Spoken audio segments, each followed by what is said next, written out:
Hello students, आज हम class 11th का नया चैप्टर स्टार्ट करने जा रहे हैं। चैप्टर 5 जिसका नाम है पदार्थ की अवस्थाएं, गैसीय और द्रवीय। अब आप सोचेंगे कि पदार्थ की तो मुख्य 3 अवस्था होती है ना, ठोस, द्रव, गैस।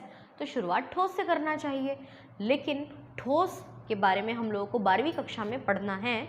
अभी हम केवल पदार्थ की 2 अवस्थाएं, द्रव और गैसीय, इन अवस्थाओं का अध्ययन करेंगे। काफ़ी छोटा सा और अच्छा चैप्टर है ये, न्यूमेरिकल्स इसमें बहुत सारे हैं। तो चलिए हम शुरुआत करते हैं। चैप्टर को शुरू करने के पहले ये क्लियर हो जाए कि पहले अपन पदार्थ की गैसीय अवस्थाओं का अध्ययन कर रहे हैं, जिसमें हमको कुछ शब्दों की ज़रूरत पड़ेगी, जैसे कि पी। पी मतलब होता है दाब यानी कि प्रेशर। वी मतलब होता है आयतन, है ना। उसके बाद में टी को हम परम ताप या सिर्फ ताप भी लिख सकते हैं। स्मॉल एन, इसको बोलते हैं अपन मोलों की संख्या, है ना, या नंबर्स ऑफ एटम या कुछ भी हो सकता है। एन नंबर्स को शो करता है। तो ये कुछ अक्षरों को हमको अच्छी तरह से पहचानना है।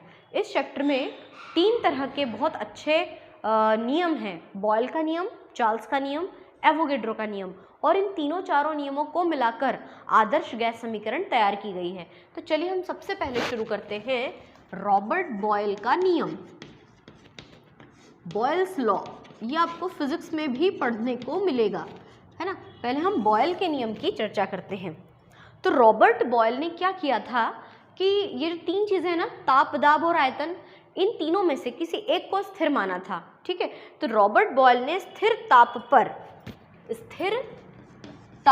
पर गैसों की निश्चित मात्रा का आयतन, स्थिर ताप पर गैसों की निश्चित मात्रा, स्थिर ताप पर गैसों की निश्चित मात्रा का जो आयतन होता है वह उस पर आरोपित दाब के व्युत्क्रमानुपाती होता है। समझते हैं व्युत्क्रमानुपाती शब्द का मतलब, है ना। कोई भी चीज़ अगर या तो किसी के समानुपाती होती है या व्युत्क्रमानुपाती होती है। समझ लीजिए क्या चीज़ है। अगर मैंने ये कहा कि ए समानुपाती है बी के, तो अपन लिखेंगे ए समानुपाती बी। ये समानुपाती का चिन्ह है, प्रोपोर्शनल कहते हैं। A is directly proportional to B. लेकिन अगर मैंने कहा ए व्युत्क्रमानुपाती है बी के, तो 1/b हो जाएगा। व्युत्क्रम यानी कि उल्टा। ए डायरेक्टली समानुपाती है और एक व्युत्क्रमानुपाती है। तो अभी क्या शब्द है कि बॉयल के नियम के अनुसार स्थिर ताप पर गैसों की निश्चित मात्रा का आयतन उस पर आरोपित दाब के व्युत्क्रमानुपाती होता है। इसको अपन सॉल्व करके देखते हैं। तो कौन किसके व्युत्क्रमानुपाती है? आयतन दाब के व्युत्क्रमानुपाती है, यानी V व्युत्क्रमानुपाती है P के। तो हम लिखेंगे V is proportional to 1/P, ठीक है। फिर क्या होता है कि जब समानुपाती का चिन्ह हटाते हैं, तो समानुपाती का चिन्ह हटाने पर एक कांस्टेंट आता है, बराबर का चिन्ह आता है। इसको हटा दो तो बराबर K इंटू 1/P, है ना। अब इस P का गुणा इधर V में कर दो तो ये हो जाएगा PV बराबर K का गुणा 1 में हो जाएगा, PV बराबर K। यहाँ तक समझ में आया। लेकिन अगर मान लीजिए कि बॉयल ने ये बोला कि भाई हमारे पास 1 नहीं 2-3 गैसें हैं, तो कोई गैस A है, उसका दाब है P1 और आयतन है V1, तो बॉयल के नियम से क्या हो जाएगा? V1 समानुपाती है 1/P1। फिर सेम चीज़ हो जाएगी, तो ये हो जाएगा P1 V1 बराबर K। इसको दे दो आप समीकरण नंबर 1। इसी प्रकार बॉयल ने बोला कि मेरे पास एक और गैस है जिसका दाब है P2 और आयतन है V2, तो उसका फिर समीकरण हो जाएगा ये। अब आपको क्या दिखाई दे रहा है कि समीकरण 1 भी K के बराबर है, समीकरण 2 भी K के बराबर है, यानी दोनों एक दूसरे के बराबर है। तो हम आगे यहाँ पे लिखेंगे कि समीकरण 1 व 2 से, तो आपका अंतिम स्टेप आ जाएगा P1 V1 बराबर P2 V2, P1 V1 बराबर P2 V2। ये जो आखिरी का जो स्टेप है, इसी के आधार पर हमको बहुत सारे न्यूमेरिकल्स यानी कि संख्यात्मक प्रश्नों को हल करना है। क्या होता है पता है कि 4 मान हैं, दाब, आयतन, पहला दाब और दूसरा दाब, पहला आयतन दूसरा आयतन। तो 4 वैल्यूज में से कोई भी 3 वैल्यूज दी होगी जिससे कि हम चौथे मान को इजीली निकाल देंगे। तो बॉयल का नियम अच्छी तरह से समझ में आ गया। अब बॉयल के नियम के बाद हम बात करते हैं चार्ल्स के नियम की। इसको अपन यहाँ लिखेंगे, है ना। अगले नियम का नाम है चार्ल्स का नियम। चार्ल्स नाम का जो वैज्ञानिक था, इन्होंने क्या किया था, जैसे इन्होंने ताप को स्थिर माना तो चार्ल्स ने दाब को स्थिर माना। इनका ये कहना था कि स्थिर दाब पर किसी गैस की या गैसों की निश्चित मात्रा का आयतन, देखो दोनों में आयतन तो है ही, निश्चित मात्रा का आयतन उसके परम ताप के समानुपाती होता है। परम ताप के समानुपाती होता है, ठीक है ना। क्या बोला इन्होंने कि स्थिर दाब पर, P स्थिर है, यहाँ पे T गायब दिख रहा है ना आपको, आप यहाँ लिख सकते हैं कि T स्थिर है। ऐसे ही यहाँ पर क्या दिख रहा है हमको कि दाब स्थिर है। तो स्थिर दाब पर गैस की निश्चित मात्रा का जो आयतन है, आयतन मतलब कि V समानुपाती है T के, तो V is proportional to T, ठीक है। अब हल करें तो V जब भी समानुपाती का या व्युत्क्रमानुपाती का चिन्ह हटाते हैं तो बराबर का चिन्ह आता है और नियतांक आता है K इंटू T। इस T को इधर ले आओ तो V बटे T बराबर K। अब जैसे हमने यहाँ पे कहा था कि बॉयल के अनुसार उसके पास कोई एक गैस नहीं थी, 2 गैसें थी, भैया चार्ल्स भी कोई कम नहीं है, उसके पास भी 2 गैसें हैं। पहली गैस का आयतन है V1 और ताप है T1, तो V1 बटे T1 बराबर K, समीकरण नंबर 1 हो गया, है ना। इसी प्रकार से यहाँ पे हम लिखेंगे कि अगर कोई दूसरी गैस है जिसका आयतन है V2 और ताप है T2, तो V2 बराबर बटे T2, ये हो गया समीकरण नंबर 2। और समीकरण 1 व 2 से क्या हो जाएगा, V1 बटे T1 बराबर V2 बटे T2। ये है आपका चार्ल्स के नियम का आखिरी स्टेप। तो जब हमको इनके सवाल हल करने होंगे तो इसमें भी तो 4 मान हैं, 4 में से कोई से भी 3 मान के अगर आपको पता हो तो आप चौथा मान बहुत आसानी से निकाल सकते हो। तो ये हो गया हमारा बॉयल का नियम, चार्ल्स का नियम, है ना। अब आते हैं हम तीसरे नियम पे जिसका नाम है एवोगैड्रो नियम। एवोगैड्रो का जो नियम था, इन्होंने क्या किया था, इन्होंने ताप और दाब दोनों को स्थिर मान लिया था। इनका ये कहना था कि स्थिर ताप व स्थिर दाब पर, स्थिर ताप व स्थिर दाब पर गैसों की निश्चित मात्रा का आयतन, गैसों की निश्चित मात्रा का आयतन, देखो सब में आयतन समानुपाती आ रहा है किसी न किसी के, उसमें स्थिर दाब है, एक में ताप एक में दाब, तो यहाँ पे ताप और दाब दोनों, स्थिर ताप और स्थिर दाब पर गैसों की निश्चित मात्रा का आयतन उसके मोलों की संख्या, मोलों की संख्या के समानुपाती होती है ना। आयतन जो है वो मोलों की संख्या के समानुपाती है। तो इसमें ज़्यादा सॉल्व नहीं करना है अपने को, डायरेक्ट लिखना है V is proportional to N।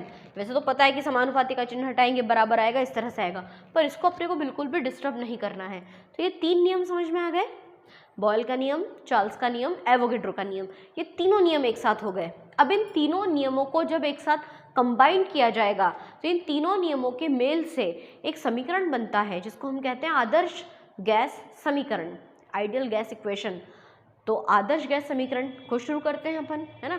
हमारा प्रश्न है कि आदर्श गैस समीकरण क्या है, ठीक है। आदर्श गैस समीकरण, वैसे ये भी पूछते हैं कि सिद्ध करो PV बराबर nRT, इसको सिद्ध करने के लिए पूछते हैं, सिद्ध करो कि PV बराबर nRT होता है।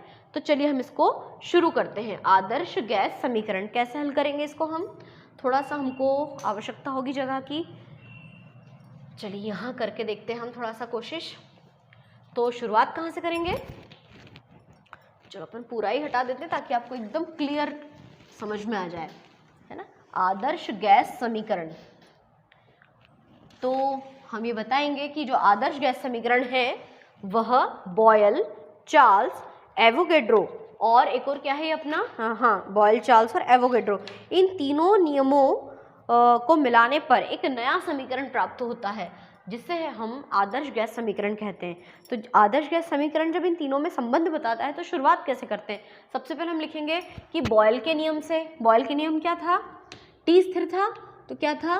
V is proportional to 1/P। ये है समीकरण नंबर 1। यहाँ पे हम लिख देंगे कि बॉयल के नियम अनुसार, है ना, बॉयल के नियम से क्या है बॉयल का नियम? V is proportional to 1/P। ठीक है, फिर हम लिखेंगे कि चार्ल्स के नियम से। चार्ल्स ने क्या कहा था? चार्ल्स ने ये बोला था कि स्थिर ताप पर स्थिर दाब पर किसी गैस की निश्चित मात्रा का आयतन परम ताप के समानुपाती होता है। इसको दे दो आप समीकरण नंबर 2। फिर एवोगैड्रो ने क्या कहा था? तो अपन यहाँ लिख देंगे एवोगैड्रो के नियम से, है ना। एवोगैड्रो ने ये बोला था कि स्थिर ताप और स्थिर दाब पर गैसों की निश्चित मात्रा का जो आयतन होता है वो मोलों की संख्या के समानुपाती होता है। ये हो गया आपका समीकरण नंबर 3, है ना। समीकरण 1, 2, 3 यहाँ तक तो समझ में आ गया। अब आगे हम ध्यान से देखते हैं, तीनों ही V के समानुपाती है, तो हम आगे क्या लिख सकते हैं कि समीकरण 1, 2 व 3 से, समीकरण 1, 2, 3 से, तो एक क्या है देखो, V is proportional to 1/P, V is proportional to क्या है? T, और V इज प्रोपोर्शनल टू है N। मतलब V समानुपाती है 1/P के, T के और N के, इसलिए हमने इनके बीच में गुणा का चिन्ह लगा दिया। अब इस P को इधर ले जाएं, है ना, या इसको हल करें, तो V PV कर लेते हैं, है ना। PV समानुपाती है T गुणित N के। इस P को तो अपन इधर ले गए, इस एक में T का गुणा हो तो T इंटू N आया। अब समानुपाती का चिन्ह हटाते हैं तो कांस्टेंट आता है, जनरली कांस्टेंट K आता है, पर यहाँ पे जो नियतांक आएगा वो आएगा RTN। या इसको हम रीअरेंज करें तो लास्ट का स्टेप बन जाएगा PV बराबर NRT। स्मॉल लेटर को आगे ले आते हैं, NRT। ये रहा आपका आदर्श गैस समीकरण, PV बराबर NRT वहाँ लिखा हुआ है, जहाँ पे P क्या चीज़ है? P है दाब, V क्या है? आयतन, T क्या है? परम ताप या ताप, N क्या है? गैसों के अणुओं की संख्या, और जो R है उस R को हम कहेंगे कि ये तो है गैस स्थिरांक, गैस नियतांक। यहाँ तक समझ में आया? बॉयल का नियम कहता है V समानुपाती है 1/P के, चार्ल्स का नियम कहता है V समानुपाती है T के, एवोगैड्रो कहते हैं कि V समानुपाती है N के, मतलब तीनों ही V के समानुपाती हैं। तो समीकरण 1, 2, 3 से ये स्टेप आया, P को इधर ले गए तो PV समानुपाती T इंटू N, समानुपाती का चिन्ह हटाया तो एक नया नियतांक आया R, जिसको कि हम कहते हैं गैस स्थिरांक, है ना। अब देखो इसको आगे अपन हल करते हैं। अब हम लिखेंगे कि माना कि हमारे पास में कोई गैस, एक और गैस है ना, माना कि हमारे पास में कोई गैस है समीकरण क्या है? PV बराबर NRT।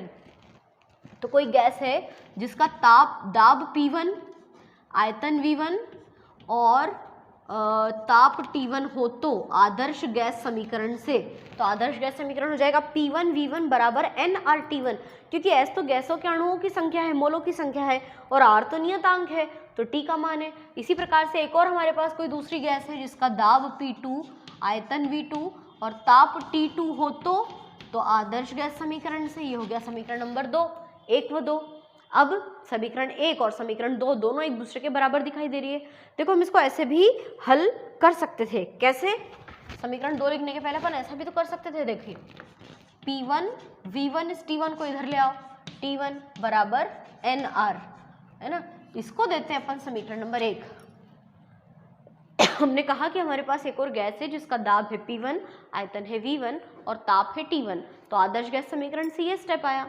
अब अगली बात करते हैं कि एक और गैस है जिसका दाब है P2, आयतन है V2 और ताप है T2, तो आदर्श गैस समीकरण से क्या हो जाएगा? P2V2 बराबर NRT2। इस T2 को इधर ले आएंगे तो ये हो जाएगा P2V2 बटे T2 is equal to NR। ये हुआ आपका समीकरण नंबर, अपन ने 1, 2, 3 तो दे दिया था ना, इसको 4 और इसको 5 नंबर देते हैं, ठीक है। अब क्या लिखेंगे अपन? समीकरण 4 व 5 से, है ना, समीकरण 4 और 5 से। तो देखो समीकरण 4 जो है उसमें ये संख्या एनआर के बराबर है, 5 में भी ये संख्या एनआर के बराबर है, मतलब दोनों एक दूसरे के बराबर है। तो अंतिम स्टेप आ जाएगा P1 V1 बटे T1 बराबर P2 V2 बटे T2। ये जो अंतिम स्टेप आया है, इसी स्टेप से हम अलग अलग तरह के न्यूमेरिकल्स सॉल्व करेंगे। यहाँ पर 6 चीज़ें हैं, तो 6 में से किन्हीं भी 5 चीज़ों के नाम अगर आपको दिए जाएं तो हम छठे का मान ज्ञात कर सकते हैं। तो हमने आज की वीडियो में क्या क्या पढ़ा? बॉयल का नियम, चार्ल्स का नियम, एवोगेड्रो का नियम। एवोगेड्रो में तो कोई विशेष प्रकार का ऐसे न्यूमेरिकल लाइक कोई अपने को समीकरण नहीं मिला, लेकिन बॉयल का नियम, चार्ल्स का नियम और अंत में आदर्श गैस समीकरण, इनके संख्यात्मक प्रश्न हमको हल करना है। चलिए, अब हमने बॉयल, चार्ल्स, एवोगेड्रो के नियम पढ़ लिए, आदर्श गैस समीकरण भी पढ़ लिया। अब हम लोग शुरू करते हैं संख्यात्मक प्रश्न। संख्यात्मक प्रश्न को सुनकर आपको आइडेंटिफाई करना है कि अब इसमें कौन सा वाला सूत्र लगेगा, है ना। तो सबसे पहला आपको अगर सवाल मिलता है कि सवाल को बहुत ही ध्यान से सुनना, है ना। हमारा सवाल है कि यदि 760 mmHg दाब, 760 मिली माइक्रोन दाब, मैं पूरा सवाल बोर्ड पे नहीं लिखूंगी, केवल सुनना है आपको ध्यान से। 760 mmHg दाब पर किसी गैस का आयतन, कितना है? 50 ml है, 50 ml आयतन है ना। 760 mmHg दाब पर किसी गैस का आयतन 50 मिलीलीटर है। यदि उसी ताप पर किसी गैस का दाब 700 mmHg हो, उसी ताप पर किसी गैस का दाब 700 mmHg हो, तो उस गैस का नया आयतन क्या होगा? फिर से पूरा सवाल सुनिए कि 760 mmHg दाब पर किसी गैस का आयतन 50 मिलीलीटर है, उसी ताप पर और 700 mmHg दाब पर उस गैस का नया आयतन क्या होगा? तो आप खुद ही सोचिए कि दाब शब्द को P से प्रदर्शित करते हैं, मतलब ये है P, आयतन मतलब कि V। एक बार फिर से दाब यानी P दे दिया और पूछ रहे हैं आयतन, तो पहला दाब है P1, आयतन है V1, ये है P2, आयतन है V2। आपको कहीं से कहीं तक इस सवाल में T यानी टेम्परेचर नहीं दिया। आप याद करो कौन सा नियम लगेगा, P1 V1 बराबर P2 V2। तो हम यहाँ कहेंगे हल। बॉयल के नियम से हमें पहचान में आ गया कि ये बॉयल का नियम है। बॉयल के नियम से, बॉयल का नियम क्या कहता है कि P1 V1 बराबर P2 V2, है ना। उसके बाद में आपको लिखना है कॉपी में कि दिया है, क्या दिया है वो तो मैंने ऊपर ही लिख दिया। आपको ऐसा लिखना है कि 700 mmHg ये क्या है ना, मतलब दिया है, मैं आपको ये चारों पॉइंट्स लिखने हैं। अब अपन सूत्र में मान रखते हैं, तो P1 कितना है? P1 760 गुणित V1 कितना है? 50 बराबर P2 कितना है? 700 और V2 हमको ज्ञात करना है। तो अपन इसका त्रियक गुणा अगर कर दें तो क्या हो जाएगा? 760 गुणित 50 बटे 700 बराबर V2। आप इसको हल कीजिए, आपका उत्तर बहुत ही आसानी से आ जाएगा, है ना। तो मैं चाहूँगी कि इसका उत्तर आप लोग खुद सॉल्व करें और जो भी आंसर आएगा वो हम चाहें तो इसको इधर पे उल्टा भी कर सकते हैं कि जो भी उत्तर आएगा V2 बराबर जो आपकी वैल्यू आएगी वो मिलीलीटर में आएगी, क्योंकि आयतन हम लोग याद कर रहे हैं। मैं जानबूझ के इसका आंसर नहीं बता रही हूँ क्योंकि इतनी आसान कैलकुलेशन तो आप लोग बहुत इजीली कर लोगे। आप इसका जवाब कमेंट बॉक्स में भी लिखना और अपनी कॉपी में तो कंप्लीट करना ही है ना। तो ये हो गया पहला सवाल। अब दूसरा सवाल हम लोग हल करते हैं। दूसरा सवाल क्या दिया है, इसको अपन थोड़ा सा उधर खिसका दें ताकि अपना नेक्स्ट सवाल बहुत इजीली आ जाए, है ना। P1 कितना था? 760 गुणित 50, 700 गुणित V2, है ना। चलिए, तो बहुत आसान है, आ जाएगा आपको, अभी आ ही गया होगा। दूसरा हमारा सवाल है कि 740 mmHg दाब पर, दूसरा सवाल 740 मिली माइक्रोन मरकरी दाब, है ना। दाब की इकाई तो याद हो ही गई होगी। 740 मिली माइक्रोन मरकरी दाब पर किसी गैस का आयतन 200 मिलीलीटर है। 200 ml उसका क्या है? आयतन है ना।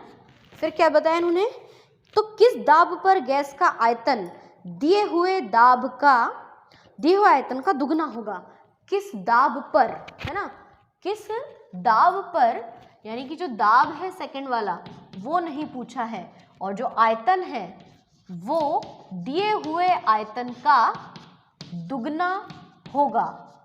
ठीक है, ये सवाल है कि 740 mmHg दाब पर किसी गैस का आयतन 200 मिलीलीटर है, तो किस दाब पर उस गैस का जो आयतन है वो दिए गए आयतन का दुगना होगा। तो यहाँ पर हमको सवाल लगाना है, सूत्र कौन सा लगेगा, वही क्या है, P1 पहला दाब मतलब कि P1, फिर ये क्या है V1, ये P2 और ये है V2। तो अपन इसको कैसे हल करें, आयतन दिए हुए आयतन का दुगना है, दिए हुए आयतन का दुगना मतलब कि 200 गुणित 2 यानी कि 400 है। आप चाहें तो इसको 200 गुणित 2 भी लिख सकते हैं, 400 भी लिख सकते हैं। हल करके देखें तो सूत्र है वही P1 V1 बराबर P2 V2। P1 कितना दिया है 740, V1 कितना दिया है 200 बराबर P2 कितना दिया है, नहीं दिया है, P2 तो हमको ज्ञात करना है, और V2 कितना दिया है 400। हल करें 740 गुणित 200 बटे 400 बराबर P2। आप इसको भी हल कर सकते हैं, है ना। बहुत बहुत सरल सा ये सवाल है, आप इसको बहुत इजीली हल करोगे। जो भी आपका उत्तर आएगा P2 का मान, उसको आप हमेशा mmHg में लिखेंगे। इसको कमेंट बॉक्स में लिखिए कि क्या उत्तर आया। कितना सरल है ना, एक सवाल में हमने आयतन ज्ञात किया, एक सवाल में हमने दाब ज्ञात किया, है ना। ये तो बॉयल से संबंधित सवाल थे, बॉयल के सवाल से। अब अगला हमारा जो प्रश्न है वो है 2.50 वायुमंडलीय दाब पर, 2.50 वायुमंडलीय दाब यानी कि ATM। देखिए दाब की दो इकाइयां होती हैं, एक तो 760 mmHg मतलब mmHg मिली माइक्रोन मरकरी, और एक होती है वायुमंडलीय दाब। तो 2.50 वायुमंडलीय दाब पर ऑक्सीजन के एक नमूने का आयतन ज्ञात कीजिए, है ना। ये तो है P1, और ऑक्सीजन के नमूने का आयतन ज्ञात कीजिए। आयतन हमको ज्ञात करना है, V1 हमको सॉल्व करना है। आयतन ज्ञात कीजिए कि यदि 1.00 ATM पर उसका आयतन 1.00 ATM मतलब ये क्या है P2 है, पर उसका आयतन 5.00 ml है, आयतन 5.00 ml है, मतलब V2। इस बार क्या कर दिया, P1 P2 और V2 दिया, V1 का मान नहीं दिया है, और थोड़ा सा कंफ्यूज करने के लिए पॉइंट में 0 वैल्यूज भी दे दी है। तो देखो जरा कैसे करेंगे हम हल। सूत्र है P1 V1 बराबर P2 V2, है ना।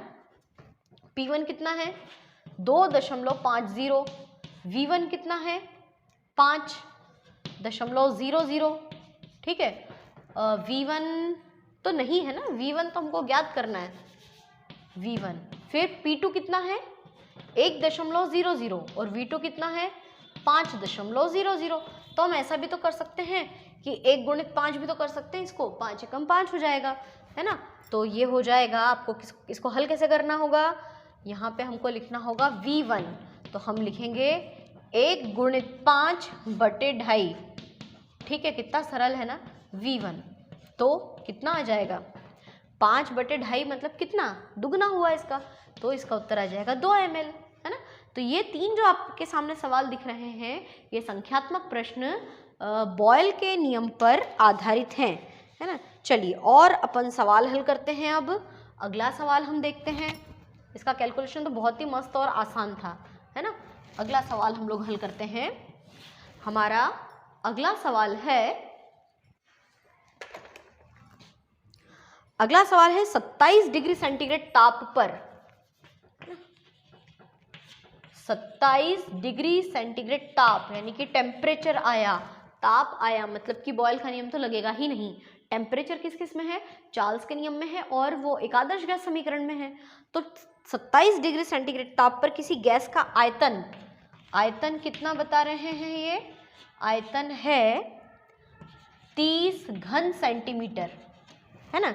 यदि स्थिर दाब पर, अब इस बार दाब को स्थिर कर दिया, दाब स्थिर है मतलब कि चार्ल्स का नियम है ना। स्थिर दाब पर किसी गैस का ताप 37 डिग्री सेंटीग्रेड बढ़ा दिया जाए तो गैस का नया आयतन क्या होगा? मतलब कि T दिया है, V दिया है, मतलब P स्थिर है, तो चार्ल्स के नियम से हम इसका उत्तर हल करेंगे। ये जो हमारे सवाल हैं ये चार्ल्स के नियम पर आधारित है, तो चार्ल्स के नियम से, हाँ ये बात मैं आपको सभी सवालों में बताना भूल गई थी कि जब हम हल करेंगे ना, मैंने सिर्फ एक ही बार लिखा है बॉयल के नियम से, यहाँ पर भी आपको यही लिखना है और इसमें भी यही लिखना है। चार्ल्स के नियम का सूत्र क्या है? चार्ल्स के नियम का सूत्र है V1/T1 बराबर V2/T2।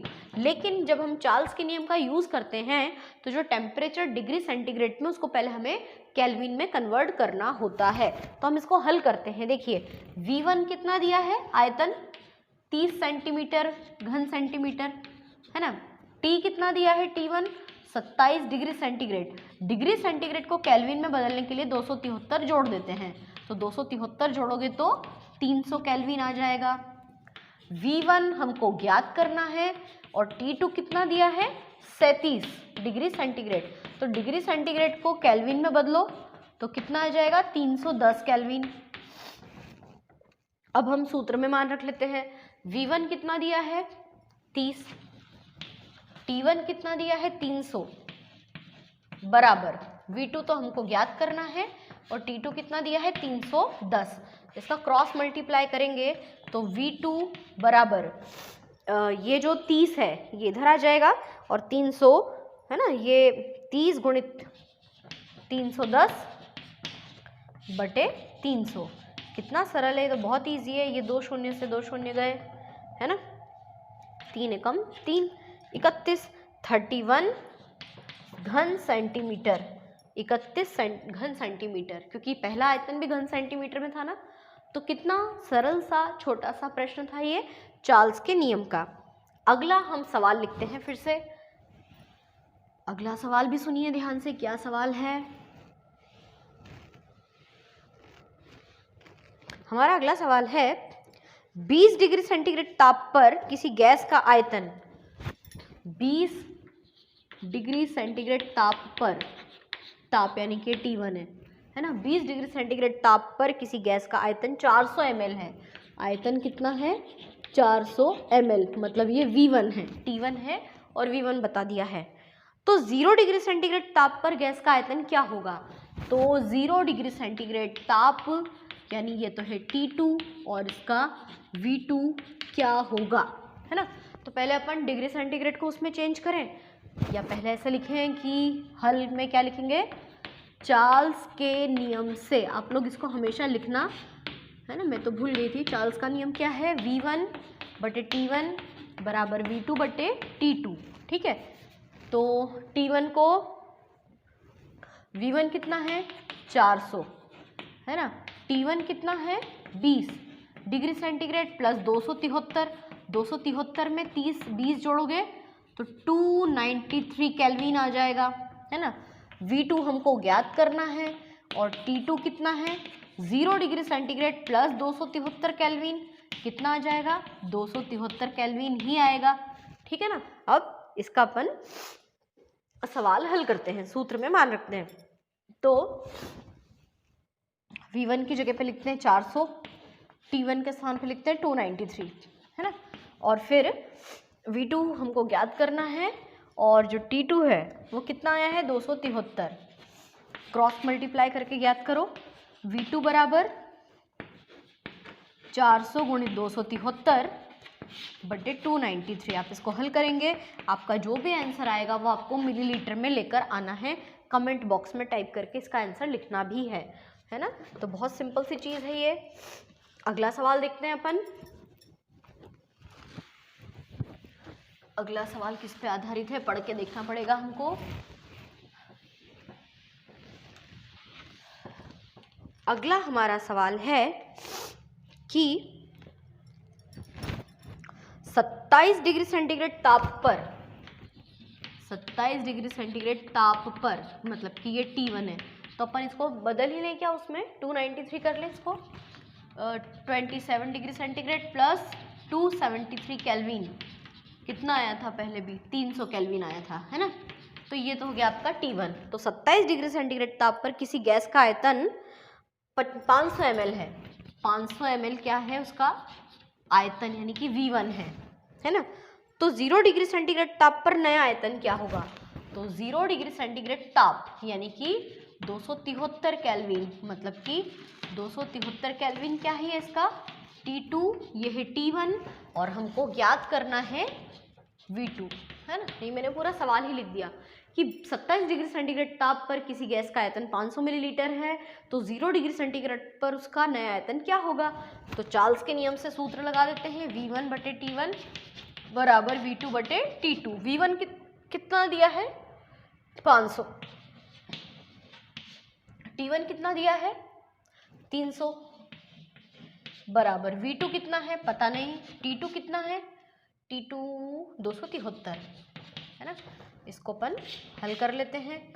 तो V2 बराबर 500 गुणित 273 बटे 300, जो भी उत्तर आएगा आपका वो काय में आएगा? मिलीलीटर में, है ना। दोनों सवाल बिल्कुल एक जैसे, तो आपको चार्ल्स का नियम भी बहुत अच्छे से समझ में आ गया होगा, है ना। अब हम लोगों ने बॉयल, चार्ल्स, एवोगैड्रो और इन तीनों के नियम से एक आदर्श गैस समीकरण बनाया था, उससे संबंधित भी कुछ सवाल हम लोग हल कर सकते हैं, है ना। उससे संबंधित सवाल कैसे हल करेंगे देखते हैं। देखिए अगला एक प्रश्न आपको मिलेगा। हाँ, प्रश्न है बहुत बड़ा सा है ये, लेकिन हम इसको शॉर्ट फॉर्म में निपटा देंगे। प्रश्न क्या है कि 740 mmHg दाब, 740 mmHg दाब, समझ में आ गया होगा ना क्या है ये है P1। 740 mmHg दाब तथा 20 डिग्री सेंटीग्रेड ताप, 20 डिग्री सेंटीग्रेड ताप, तो पहले ही बदल लें अपन, 273 केल्विन कर लें तो 293 आ जाएगा। ये क्या है? T1। 740 mmHg दाब और 20 डिग्री सेंटीग्रेड ताप पर किसी गैस का आयतन 400 घन सेंटीमीटर है। ये क्या हुआ? ये तो तीनों चीजें बता दी, मतलब P1, T1, V1। जरूर बॉयल वो आदर्श गैस समीकरण वाला सवाल लगेगा। तो STP पर नया आयतन क्या होगा? अब ये STP क्या चीज है भाई? STP आप लोगों ने पहली बार सुना है, स्टैंडर्ड टेम्परेचर एंड प्रेशर, है ना, मानक ताप और दाब। तो ये मानक ताप और दाब जो होते हैं वो हमेशा फिक्स होते हैं, है ना। इनको हम लोग लिख लेते हैं। मानक ताप जो होता है वो या तो 0 डिग्री सेंटीग्रेड होता है या 273 केल्विन होता है, ये मानक ताप है। मानक दाब क्या होता है? या तो होता है वो 760 mmHg या 1 atm होता है। और आयतन के लिए भी है, जो मानक आयतन है गैसों का लीटर में आयतन, वो होता है 22.4 लीटर। तो अगर अगली बार कोई सवाल STP पर पूछे तो ये फिक्स मान है, ताप, दाब और आयतन, ठीक है ना। प्रश्न क्या है कि 760 mmHg दाब पर और 20 डिग्री सेंटीग्रेड ताप पर कोई गैस का आयतन 400 घन सेंटीमीटर है, तो STP पर उसका नया आयतन क्या होगा? ठीक है, तो अपन सवाल को अपन यहाँ पे कैसे लिखेंगे, उत्तर कैसे हल करेंगे हम? यहाँ हम लिखेंगे आदर्श गैस समीकरण से। आदर्श गैस समीकरण क्या है? P1 V1 बटे T1 बराबर P2 V2 बटे T2। अब हमको ये तो दिख रहा है कि P1 कितना है, T1 कितना है, V1 कितना है, P2 कितना होगा? अगर mmHg में इकाई दिए तो P2 ये होगा, T2 273 केल्विन होगा, मान रख लेते हैं। तो किसको ज्ञात करना है? अपने को नया आयतन ज्ञात करना है ना, मतलब कि V2 को ज्ञात करना है। तो क्यों ना हम पहले से ही इसका त्रिगुणा कर दें, या चाहे तो पहले मान रख दें। P1 कितना दिया है देखो 740, V1 कितना दिया है 400, T1 कितना दिया है 293 बराबर P2, STP पर P2 कितना होगा 760, V2 तो हमको ज्ञात करना है और T2 कितना दिया है, T2 हमको पता ही है 273 केल्विन। अब इसका त्रिगुणा करेंगे तो आ जाएगा V2 इधर, ये संख्या नीचे और ये संख्या ऊपर, तो ऊपर तो आ जाएगा 740 गुणित 400 गुणित 273 बटे 293 इंटू 760। आपका जो भी आंसर आएगा उसको आप कमेंट बॉक्स में लिखना और उसको मिलीलीटर तक लेकर आना, है ना। कैलकुलेशन तो आप लोग कर लोगे। तो ये आया समझ में। एक सवाल और हल करते हैं अपन। क्या सवाल है कि किसी गैस का दाब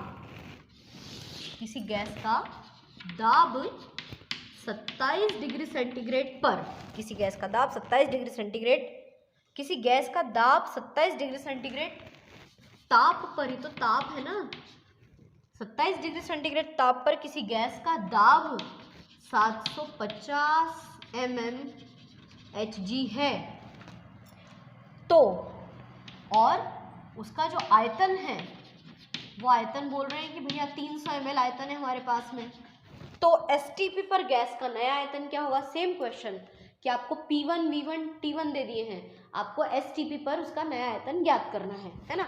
तो अपन क्या लिखेंगे, दिया है, क्या दिया है, P1 कितना है 750, V1 कितना है 300, T1 कितना है 27 डिग्री सेंटीग्रेड, तो उसको 273 में चेंज करेंगे तो कितना आ जाएगा 300 केल्विन, है ना।